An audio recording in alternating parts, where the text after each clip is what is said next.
Aaliyah Joseph almost closed the door that night. The snow was heavy, the street was quiet.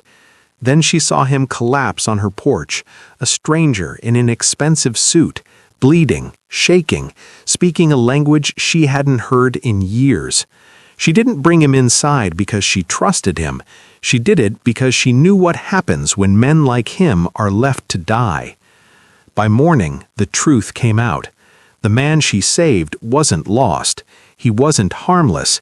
He was Eun Woo, a Korean mafia boss running from an ambush that wiped out his entire crew.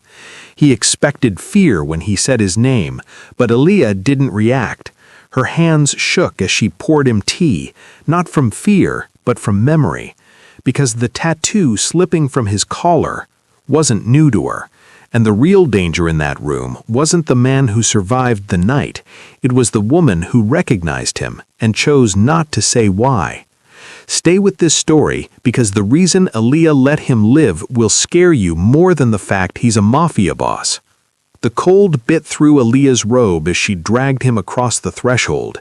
His weight was dead against her, all muscle and expensive fabric soaked through with snow and something darker. Blood, she realized, as it smeared across her hardwood floor. "Stupid," she muttered, kicking the door shut with her heel. "Stupid, stupid woman." But her hands were already moving with practiced efficiency, checking his pulse, tilting his head to keep his airway clear. 20 years as an ER nurse didn't just disappear because you retired early.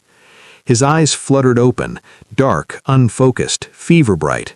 He said something in Korean, the syllables slurred but urgent. Aaliyah's hands stilled. She hadn't heard that language spoken with that particular accent, Seoul, Upper District, in 15 years, not since she'd left that life behind. "English," she said firmly, resuming her assessment of his injuries. "Can you speak English?" "Ambush," the word came out through chattering teeth. "My men, all dead." Hey everyone, if you're enjoying this story so far, drop a comment letting us know where you're watching from, and don't forget to hit that like button and subscribe to Love and Tension for more stories that'll keep you on the edge of your seat. Aaliyah worked through the night.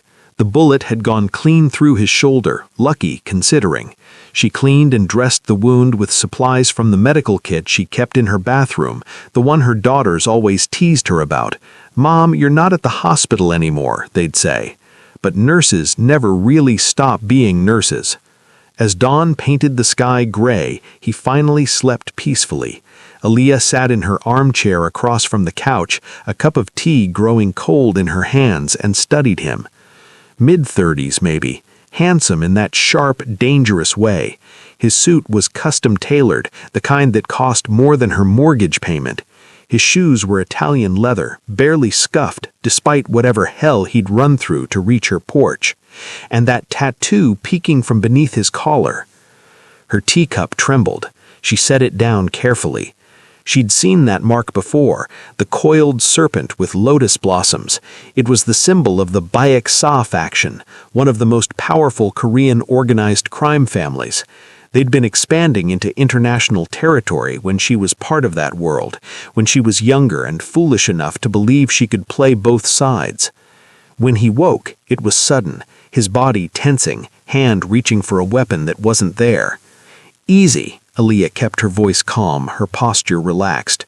"You're safe. You're in my home. I patched up your shoulder." His eyes found hers, and she watched him assess her, taking in her size, her age, the modest living room with its family photos and cross-stitched decorations, deciding she wasn't a threat. "Why?" he asked. "Because you were dying on my porch, and I'm not in the habit of letting people die. Most people would have called the police. I'm not most people." Something flickered in his expression, maybe curiosity. He sat up slowly, testing his injury. "I should go. My presence puts you in danger." "Little late for that, don't you think?" Aaliyah stood, moving to the kitchen.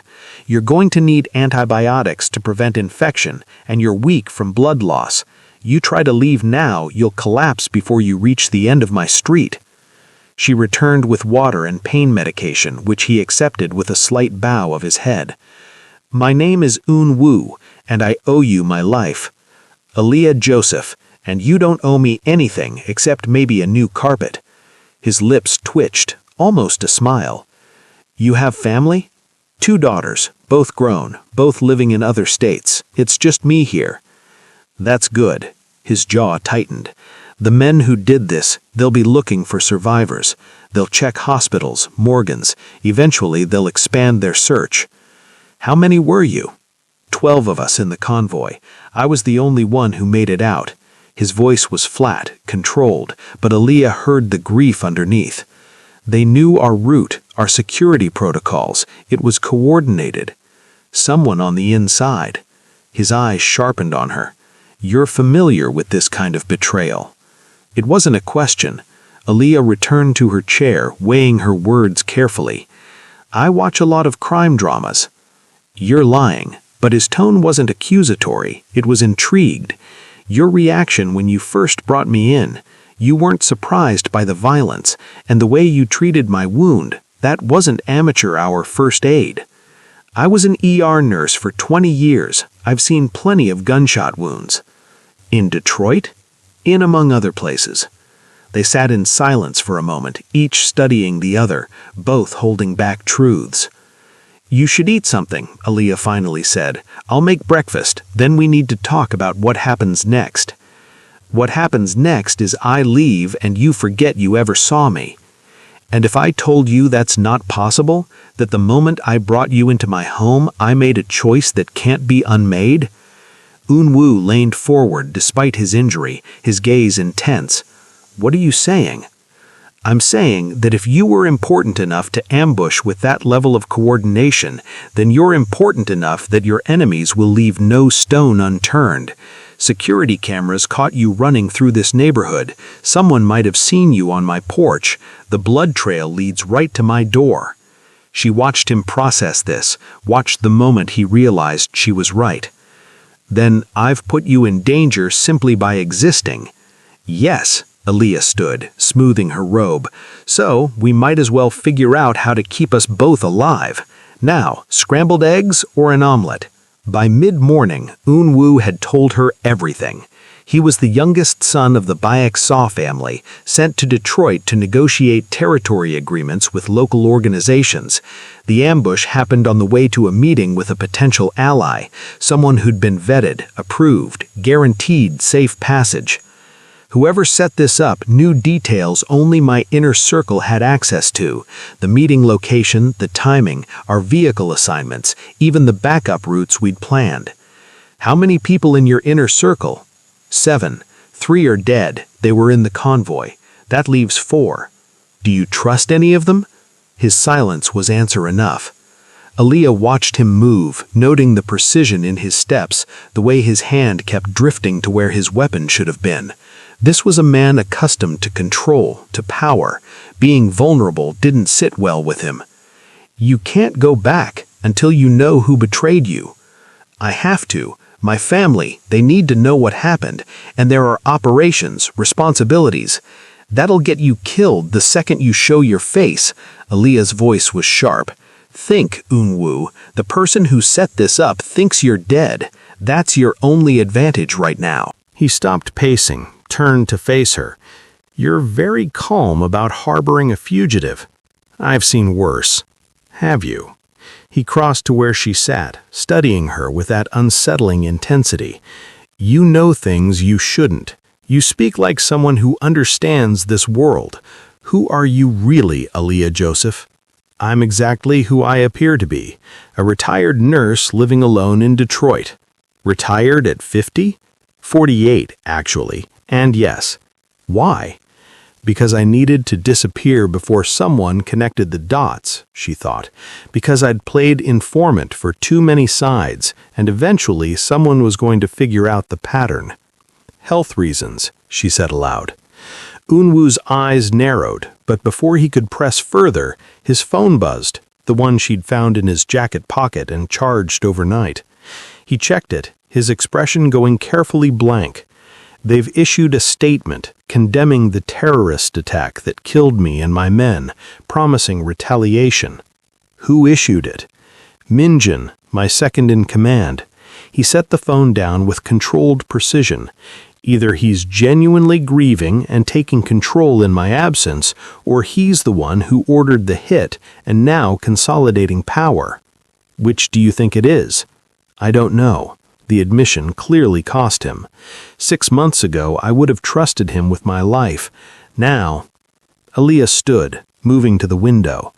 The street was quiet, suburban, ordinary, but she'd learned long ago that danger rarely announced itself with obvious signs. You need proof, she said, evidence that definitively points to the traitor. And how do I get that while I'm dead?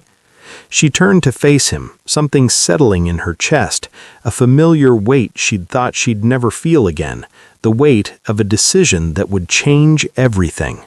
We investigate from the outside, find the proof, then you decide what to do with it. We? You think you're in any condition to do this alone? You can barely lift your arm above your shoulder.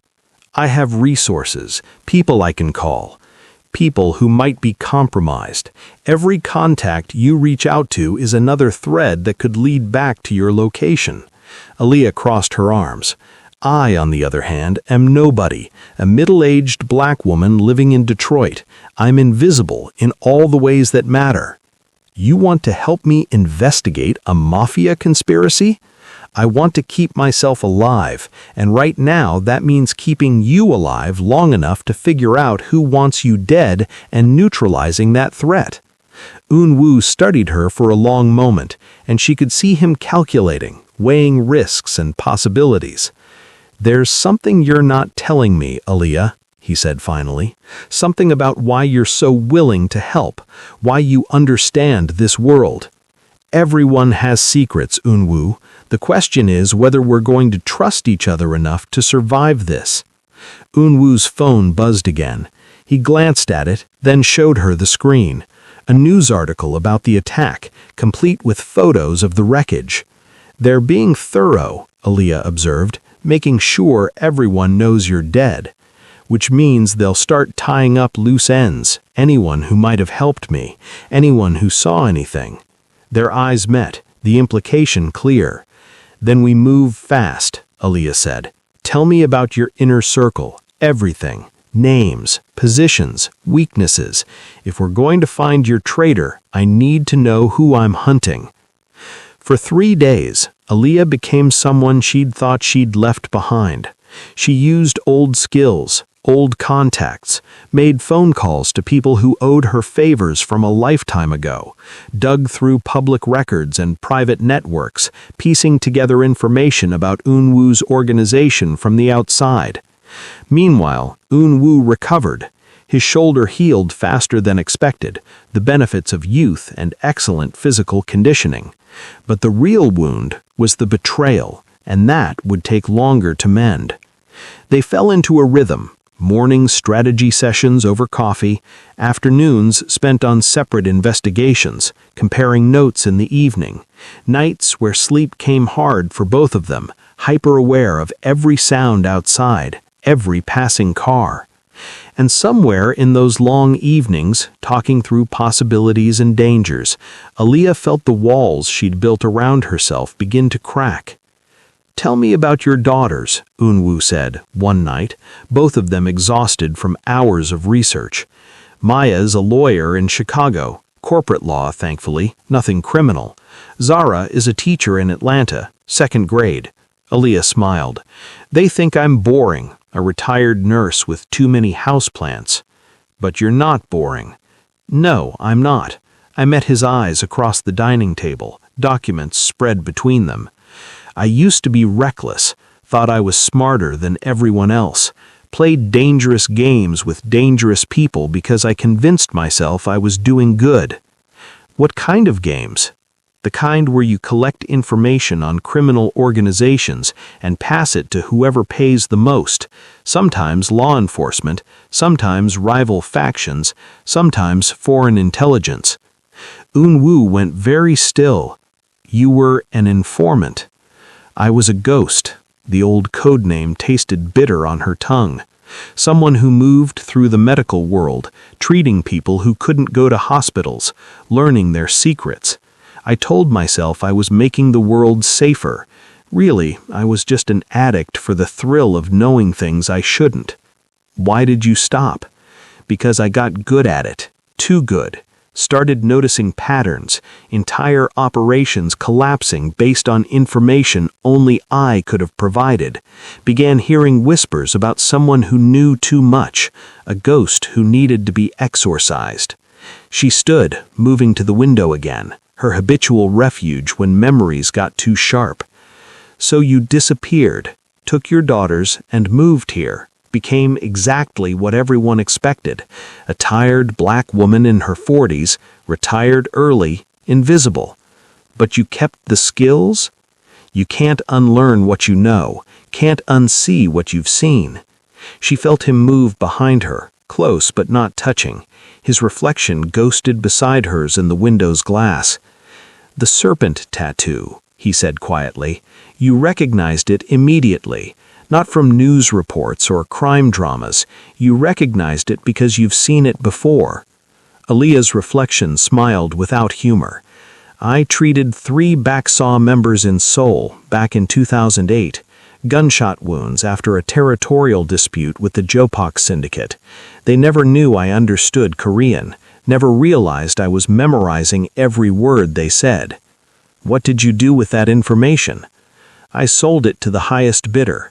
The dispute got resolved, permanently. 43 people died in the cleanup."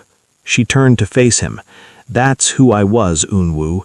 That's the woman you're trusting to keep you alive." Instead of disgust or anger, his expression showed only understanding. "We're all running from bodies we've left behind." "How many for you?" I stopped counting after the first dozen.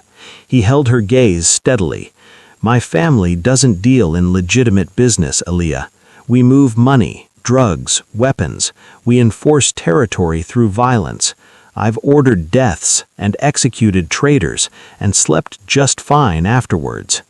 "Then why do you look haunted?" "Because 12 good men died because I missed something, because someone I trusted looked me in the eye and planned my murder. That's different than the work. That's personal." They stood in the quiet of her living room, 2 people who'd done terrible things for complicated reasons, both trying to survive the consequences. "I found something," Aaliyah said finally, breaking the moment. She returned to the table, pulling up a document on her laptop. "Minjin, your second in command, he made 3 calls to an unknown number the day before the ambush, calls that don't appear in any official logs." Eun-woo leaned over her shoulder, studying the screen. "How did you get this?" "I still have friends in telecommunications. Friends who remember that I once saved their operations from FBI surveillance." She pointed to another entry. "And there's this. A property purchase 6 months ago. Cash sale, hidden behind shell companies. But the address matches a warehouse district that's Jopak territory. Min Jun bought property in enemy territory. Or someone using his name did." Eun-woo pulled up a chair beside her, his earlier fatigue forgotten. For the next 2 hours, they traced connections, followed money trails, built a picture of betrayal that was both simpler and more complex than expected. Min Jun wasn't working alone. He'd been recruited by a Jopak lieutenant, offered territory and autonomy in exchange for eliminating Eun-woo and fracturing the Baeksaw leadership. The ambush was just the first move in a larger play for power. "We need physical evidence," Eun-woo said as midnight approached. "Something that ties him definitively to the Jopak. Otherwise, it's just suspicion. The warehouse, if he's using it as a meeting point, then we need to get inside and see what's there." Aaliyah looked at him. "You mean I need to get inside?" "Absolutely not. You're supposed to be dead, remember? The moment you show your face, this whole investigation ends. But me?" She gestured to herself. "I'm nobody. A woman looking for a lost cat, a confused driver asking for directions. I can get close without raising alarms. You could also get killed. I've been in worse situations, not with my life depending on the outcome." The words hung between them, heavier than strategy or planning. "Un-woo!" "No." He stood abruptly, pacing again despite the late hour. "We find another way, a safe way." "There is no safe way. There's only fast or slow, and the longer we wait, the more likely someone traces you here." He spun to face her, and for the first time she'd met him, she saw real fear in his eyes, not for himself, for her. "I can't protect you if something goes wrong." "I'm not asking you to protect me. I'm asking you to trust me." "This isn't about trust. Then what is it about?" Aaliyah crossed to him, forcing him to meet her eyes. "Because if it's about guilt, if it's about not wanting another death on your conscience, then you need to understand something. I'm making my own choices here, just like I made my own choices 15 years ago. And those choices almost got you killed. But they didn't. I survived because I was good at reading danger and better at moving through it invisible." She softened her voice. "Let me do what I do best. Let me be the ghost again." Un-woo's jaw worked, emotions warring across his face. Finally, he reached out, his hand cupping her cheek with surprising gentleness. "If anything happens to you, then you burn Min Jun's world down. Deal?" His thumb traced her cheekbone, and Aaliyah's breath caught at the intimacy of it. When had they gotten here? When had this stopped being about survival and become something else? "Deal," he whispered, "but we do this smart, full preparation, communication protocols, extraction plans. I wouldn't have it any other way." They stayed like that for a moment longer, the space between them charged with things neither was ready to name. Then Un-woo stepped back, returning to his professional demeanor like armor sliding into place. "Tomorrow we plan. The day after you go in. And if this works, then you get your proof and your revenge. And you get your peace." Aaliyah thought about that as she finally headed to bed. Peace. She'd been chasing it for 15 years, thinking it meant disappearing, becoming small, forgetting who she'd been. But maybe peace wasn't about forgetting. Maybe it was about finally settling old scores so the past stopped haunting you. Either way, she was committed now, for better or worse.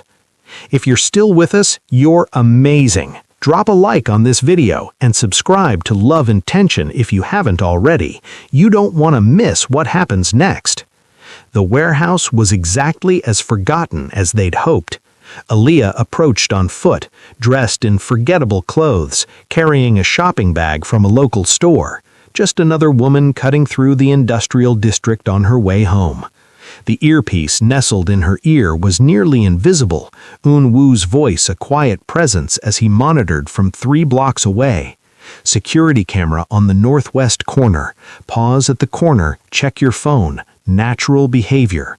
She did, using the moment to scan the building. 2 stories, brick, windows mostly boarded. 1 entrance visible, a side door slightly ajar. "I'm going in. Be careful." The door opened silently, too silently. Someone had oiled those hinges recently.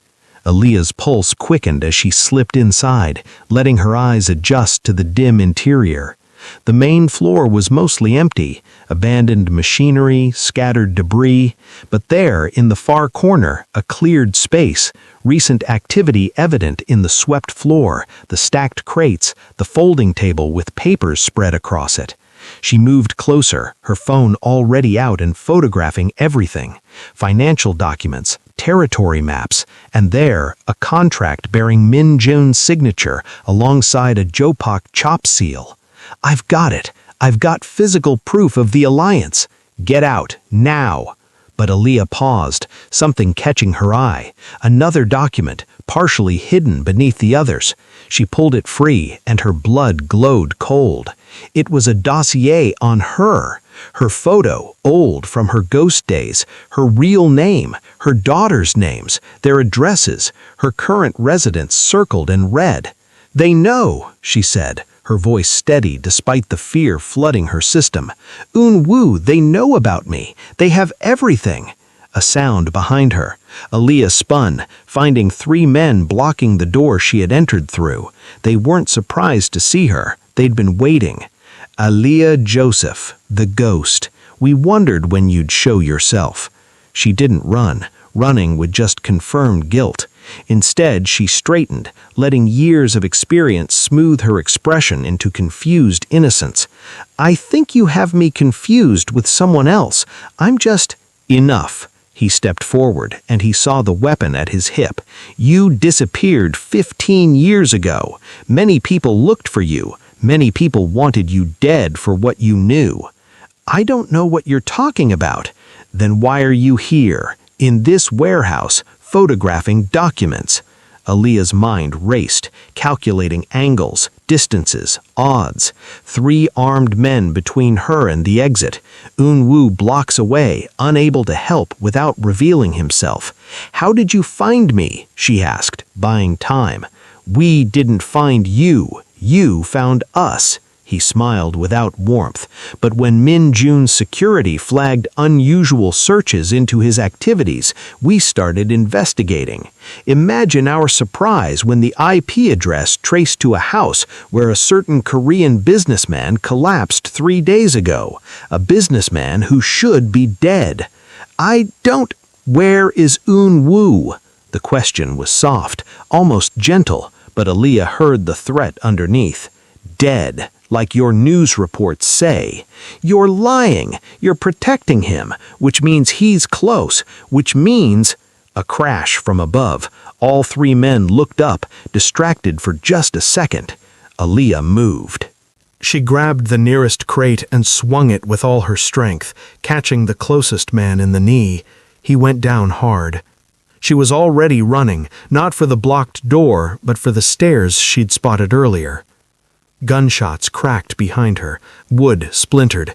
She felt something burn across her arm, but didn't stop, taking the stairs 3 at a time, searching for another exit, any exit. The second floor was more open, old office spaces with broken windows. She could hear them coming, methodical and unhurried. They knew she was trapped. "Aaliyah!" Inwoo's voice in her ear, urgent. "Where are you?" "Second floor, north side. They're between me and the exit." "The windows. Boarded up." "Then we make a new exit. Get down. Cover your head."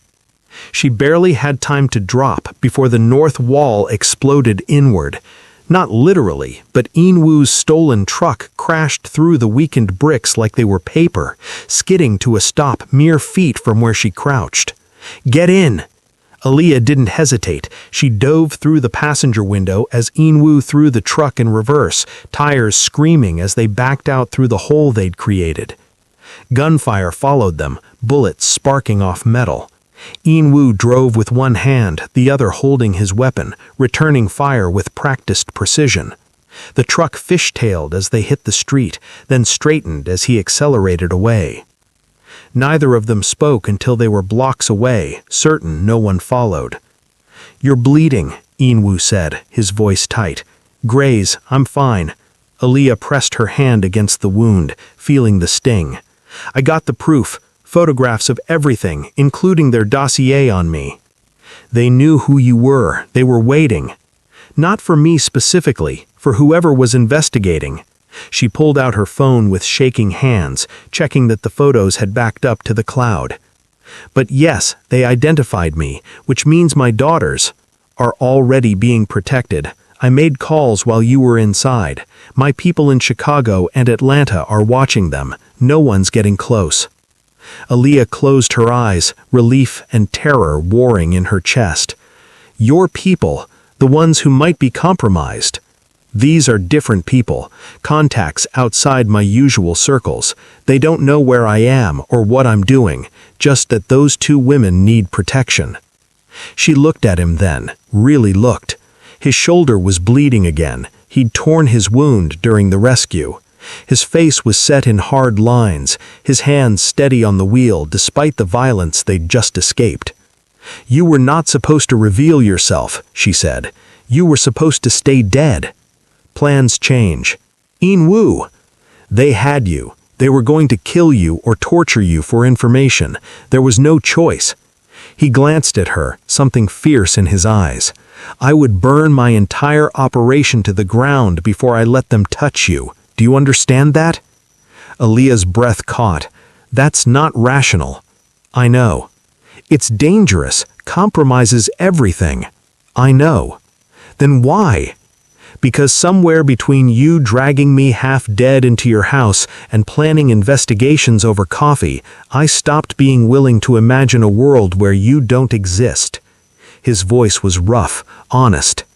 So yes, I revealed myself. Yes, I've probably shortened my life expectancy significantly, but you're alive, and that's what matters.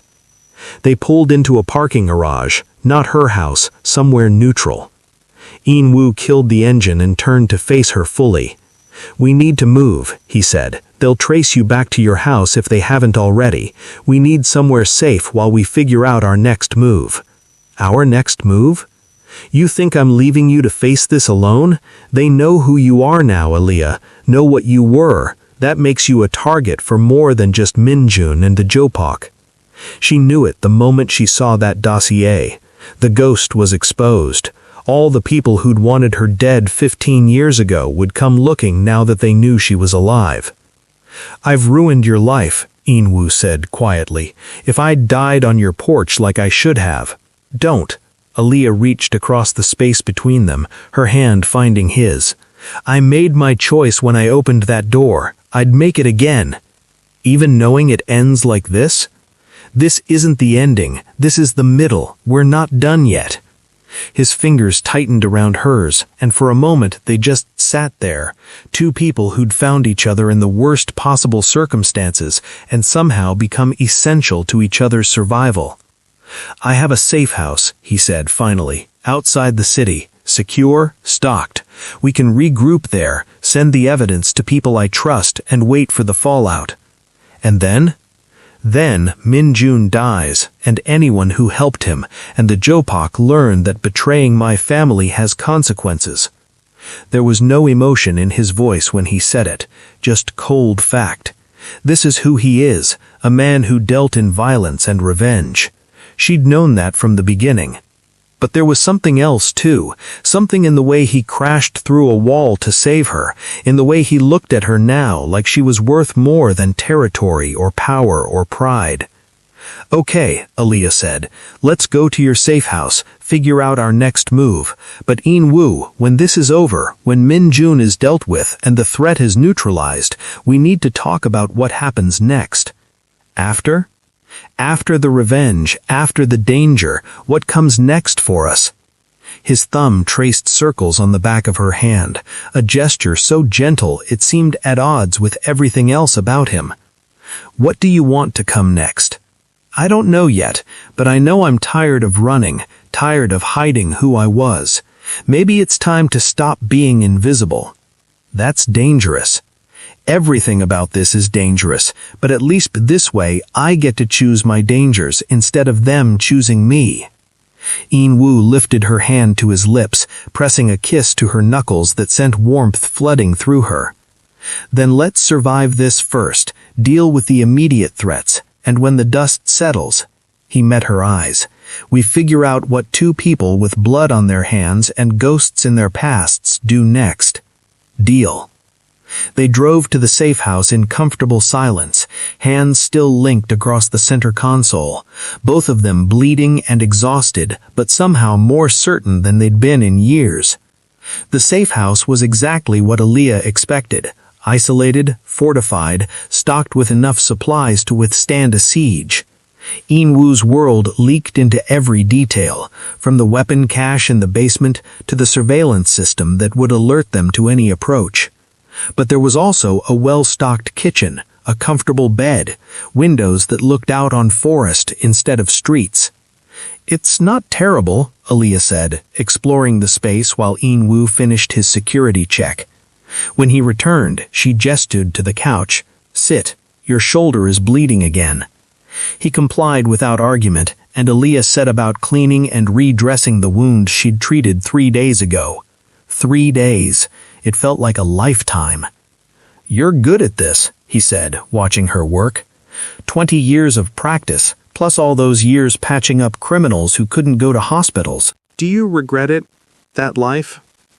Aaliyah considered the question as she taped down the fresh bandage. I regret the people who died because of information I sold. I regret thinking I was smarter than the consequences. But the skills, the knowledge, no, those kept me alive, and they're keeping us alive now. She moved to clean her own wound, but Unwoo stopped her, gently taking the supplies from her hands. Let me. His touch was careful as he cleaned the graze on her arm, professional and impersonal, but Aaliyah felt the tension between them, the awareness that had been building since that moment in the parking garage. Unwoo, you should rest. He finished bandaging her arm and stood. I'll send the evidence to my contacts, start the wheels turning. By tomorrow, Minjun will know I'm alive, and by the day after, he'll be answering for what he did. And us? He looked down at her, something vulnerable flickering across his usually controlled expression. Ask me that after it's over, when you're safe, when you've had time to think clearly without adrenaline and danger clouding judgment. My judgment is perfectly clear.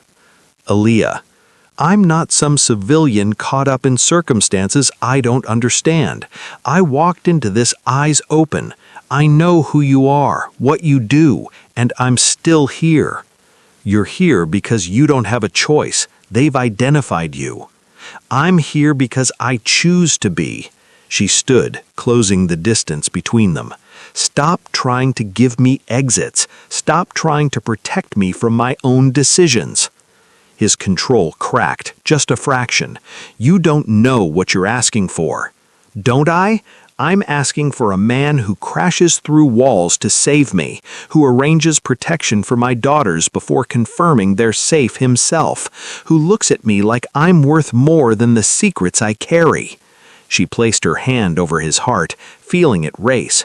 That's what I'm asking for. Is it what you want to give? For a long moment, Unwoo just stared at her, warring with himself. Then he moved, one hand sliding into her hair, the other cupping her jaw, tilting her face up to his. You're going to ruin me, he whispered against her lips. Good, you've already ruined me. The kiss was inevitable, deep and desperate, tasting of violence and survival, and something neither of them had expected to find. Aaliyah's hands fisted in his shirt, pulling him closer despite his injuries, despite every logical reason they should stop. They didn't stop. Morning came too soon, painting the safe house in golden light that felt at odds with the storm brewing outside their temporary sanctuary.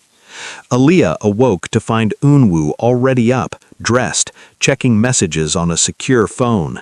His expression was grim. It started? She asked, sitting up. Minjun knows I'm alive. The evidence went to 4 different members of my family simultaneously. They've confirmed its authenticity. He turned to face her.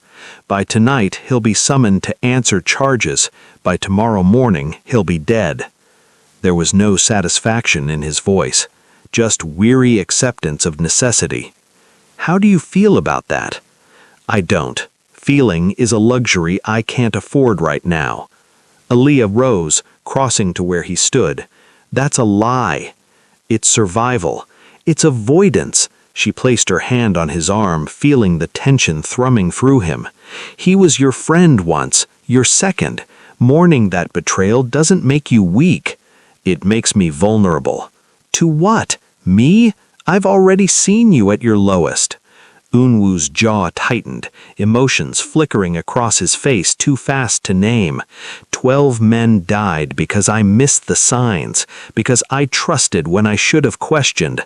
That's not happening again. So you'll never trust anyone? Never let yourself feel anything? I'll survive. That's what matters.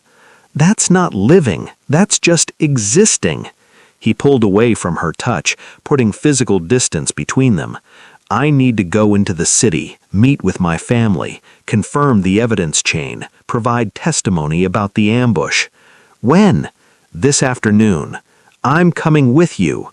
Absolutely not. You're staying here where it's safe. We've been through this. I'm not. This isn't a negotiation, Aaliyah. His voice went cold, professional. What's coming next is mafia business. Justice by our rules, not yours. You don't want to see it, and I don't want you associated with it. Understanding dawned, bitter and sharp. You're protecting your reputation. The youngest son can't show up with a black American girlfriend while delivering evidence of betrayal. That's not, isn't it? Because last night you were ready to burn your whole world down for me. This morning you can't even take me to a meeting? They'll eat you alive. My family, the other families, everyone who's been waiting for a sign of weakness. His voice cracked slightly. They'll see you as leverage, as vulnerability, as proof that I've gone soft, and they'll use you to hurt me, or worse. So I'm a liability now? You're a treasure I can't protect in that environment. Not yet. Not until the immediate danger passes and I can properly establish your position. My position, Aaliyah repeated flatly. As your mistress, your kept woman. As my partner, my equal. He crossed back to her, urgency replacing coldness. But that requires time and strategy, requires me proving my strength first, re-establishing control. Then I can bring you in on my terms, not as a vulnerability, but as an asset. She wanted to argue, to push back against the pragmatic ruthlessness of his thinking, but she understood it too, had lived in that world long enough to know how weakness was exploited, how anything precious became a target. How long? A week, maybe two, while Minjin is dealt with and the Jopak alliance is crushed.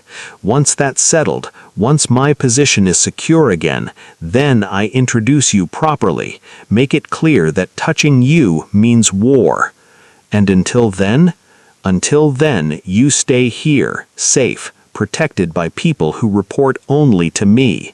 He cupped her face gently. I know you hate this. I know it goes against everything you've fought to become. But please, Aaliyah, give me this time. Let me do what I'm good at without worrying that my enemies will use you against me. She saw the truth in his eyes. This wasn't about shame or hiding. It was about survival, hers and his. 1 week, she said. Then we figure this out together. No more protecting me from your world. 1 week, agreed Unwoo. And Aaliyah, when this is over, I want to meet your daughters, properly, not as a threat they need protecting from, but as someone who's in your life and intends to stay. That's a big commitment for a mafia boss. I know. They kissed then, slower than the night before, but no less intense, a promise of things to come, of a future they'd build once the present stopped trying to kill them. Unwoo left an hour later, armed and dressed in a suit that transformed him from the wounded man she'd sheltered into someone powerful and dangerous. She watched from the window as his car disappeared down the long driveway, feeling the weight of being left behind. But she wasn't helpless, wasn't just waiting. Aaliyah pulled out her own phone, the one she'd kept secret even from Unwoo, started making calls to contacts she hadn't spoken to in 15 years, because if her identity as the ghost was exposed, then there were other people who needed warning, other loose ends that required tying up. And because, despite Unwoo's protection, despite his promises, she'd learned long ago that the only person you could truly rely on was yourself. The week that followed tested them both. Unwoo returned each night with fresh blood on his conscience, even if his hands stayed clean. He didn't share details, but Aaliyah could read the weight of it in his eyes, the way he held himself. Min Jun died on day 3, publicly executed as an example. The Jopak alliance crumbled on day 5, 3 of their lieutenants dead in coordinated strikes. By day 7, Unwoo's position in his family was not just restored, but elevated. He'd uncovered a conspiracy, survived an assassination, and systematically dismantled the threat. He was untouchable now, legendary, and on day 8, he brought Aaliyah to meet his family. The restaurant was upscale, private, the kind of place where the staff knew not to see or hear anything important. Aaliyah wore a dress she'd had delivered, elegant, expensive, making a statement without trying too hard. She felt every eye on her as Unwoo led her to a private room where 3 men and 2 women waited. His family, his inner circle. "This is Aaliyah Joseph," Unwoo said, his hand firm on her lower back. "The woman who saved my life, and my partner going forward." Silence. Assessment. Then the oldest man, Unwoo's uncle, stood and bowed slightly. "We owe you a great debt, Miss Joseph. My nephew is precious to this family." "I didn't do it for a debt." Aaliyah met his eyes steadily. "I did it because it was right, and because he's become important to me." "Clearly," the woman to his left, Unwoo's aunt, smiled, sharp and assessing. "Tell me, Miss Joseph, what do you do for a living?" "I'm retired, former ER nurse." "She's being modest," Unwoo interjected smoothly. "Aaliyah has extensive experience in information gathering and strategic analysis, skills that proved invaluable in identifying Min Jun's betrayal." Something shifted in the room. New interest, new calculation. "The ghost," Unwoo's uncle said suddenly. "You're the ghost. We heard rumors someone with that code name was active in Seoul 15 years ago. Impossible to identify, impossible to trace, responsible for—" "Many things I'm not proud of," Aaliyah cut in. "Yes, that was me. I've been retired for 15 years, and I intended to stay that way. But circumstances changed. Because of my nephew. Because dangerous people learned my identity when they investigated who was helping Unwoo. My retirement is over. Now I have to decide what comes next."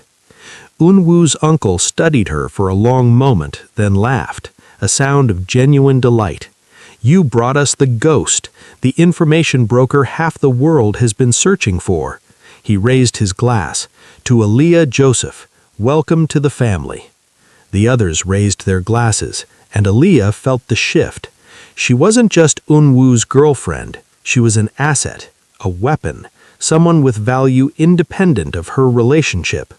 It should have bothered her. Maybe it would have once. But she'd spent 15 years invisible, 15 years small and quiet and forgettable. Maybe it was time to be seen again. The dinner continued, and Aaliyah found herself drawn into discussions of strategy and territory, offering insights from her old life. They listened, respected her input, treated her as an equal. Later, in the car heading back to the safe house that was starting to feel like home, Unwoo took her hand. "You were magnificent." "I was myself. Apparently that's enough." "It's everything." He lifted her hand to his lips. "My uncle called me after you left the room, offered you a formal position, consultant on information security and strategic intelligence." "That's a fancy way of saying spy." "That's a fancy way of saying you'd be one of the most powerful people in our organization." Aaliyah considered that. Power, visibility, protection, everything she'd run from 15 years ago, offered freely now. "I need to think about it." "I know, and whatever you decide, we'll make it work. Even if I say no, even if I want to go back to my quiet life in Detroit, then we'll make that work too. I'll find ways to visit that won't endanger you. We'll—" "Aaliyah," she squeezed his hand, "I'm not saying no. I'm saying I need to think about what saying yes means, who I become if I step back into that world. You become who you've always been. You just stop hiding it." They drove in silence for a while, Aaliyah processing the evening, the implications, the possibilities. "My daughters," she said finally, "I need to tell them something. Not everything, but enough that they understand my life is changing. We'll figure that out together, craft a story that keeps them safe but doesn't leave them blindsided. And us? What's our story?" Unwoo pulled the car over, putting it in park, turning her fully to face her fully. The story is that a dying man collapsed on your porch, and instead of turning away, you brought him inside. You saved his life, and in doing so, saved your own. We found each other in the worst possible circumstances, and somehow made it work. That's the sanitized version. Fine. The real version is that you're a former information broker who recognized Mafia tattoos and decided to get involved anyway. I'm a crime boss who fell for the woman who patched my gunshot wound. Together, we navigated betrayal, assassination attempts, and family politics, and we came out the other side stronger. That's terrifying, yes, and complicated, yes, and probably going to kill us both eventually. Almost certainly. Aaliyah laughed, the sound surprising them both. So why does it feel right? Because we're both tired of pretending to be things we're not, tired of hiding our damage and our skills and everything that makes us dangerous. With you, I don't have to be just the perfect soldier or the calculating boss. I can be human, flawed, real. And with you, I don't have to be invisible. They kissed there on the side of the road, two people who'd found each other in blood and violence and somehow built something like hope. 3 months later, Aaliyah stood in Unwoo's office, her office now too, reviewing intelligence reports on Jopak movements in the Midwest. She'd taken the position, stepped back into her old role with new parameters and better support. Her daughters knew she was consulting for an international security firm. Not the whole truth, but not a complete lie either. They were proud of her, happy she'd found purpose again. And Unwoo? Unwoo entered the office now, crossing to where she stood, wrapping his arms around her waist from behind. Anything interesting? The usual territorial posturing, nothing that requires immediate action. Good, because I was thinking we could actually leave the office before midnight once. Aaliyah leaned back in his embrace, feeling safe in a way she'd never expected to feel again. Where did you want to go? Your place, the house in Detroit. I realized I've never actually stayed there as a guest instead of a fugitive. She turned in his arms, surprised. You want to stay at my house? I want to see where you lived for 15 years. I want to sleep in your bed and drink coffee in your kitchen and meet your neighbors who think you're boring. He smiled. I want to know all the pieces of your life, not just the ones that fit my world. My bed is tiny compared to yours. Then we'll be close. My neighbors are nosy. Then we'll give them something to talk about. My kitchen is perfect, I'm sure, Aaliyah. He cupped her face, his expression serious now. I don't want you to fit into my world. I want us to build something new, something that's ours. And that means honoring both where we come from and where we're going. You've been thinking about this. I've been thinking about you, about us, about making this work long-term, not just surviving crisis to crisis. Aaliyah felt her chest tighten with emotion. I love you. The words surprised them both. She hadn't meant to say them. Not yet. Not here. But Unwoo's smile was worth it. Genuine, unguarded, transforming his entire face. I love you too. Have since you yelled at me for bleeding on your carpet. I did not yell. He kissed her, swallowing her protest, and Aaliyah melted into it, into him, into this impossible thing they'd built from disaster and blood. When they finally pulled apart, both breathing hard, she rested her forehead against his. So, my house. Tonight. And tomorrow? Tomorrow we deal with the intelligence reports. Tomorrow we navigate the politics and dangers. Tomorrow we're who we have to be. He pulled back just enough to meet her eyes. But tonight we're just Elish and Unwoo, two people who found each other and decided that was worth fighting for. I like that plan. They gathered their things and headed out, hand in hand, two dangerous people who'd somehow found peace in each other's chaos. As they drove toward her house in Detroit, toward normalcy and boring neighbors and a tiny bed, Aaliyah reflected on the journey that had brought them here. The night she'd opened her door to a dying stranger, the choice to help instead of hide, the slow revelation of who they each really were beneath their protective layers. She'd thought retirement meant disappearing, becoming invisible, but maybe it had just been practice for this, learning to hide so she'd know how to emerge when it mattered, building a quiet life so she'd have something worth protecting when danger came calling. And danger had come, in the form of a wounded man in expensive clothes and a tattoo she recognized from another lifetime. But so had love, and partnership, and purpose. She glanced at Un-woo, his profile strong in the passing streetlights, his hand warm around hers. "What are you thinking?" he asked, catching her stare. "That I'm glad I opened that door, that I didn't close it and walk away, even knowing everything that came after, especially knowing everything that came after." She squeezed his hand, because this, us, is worth every danger, every complication, every difficult choice.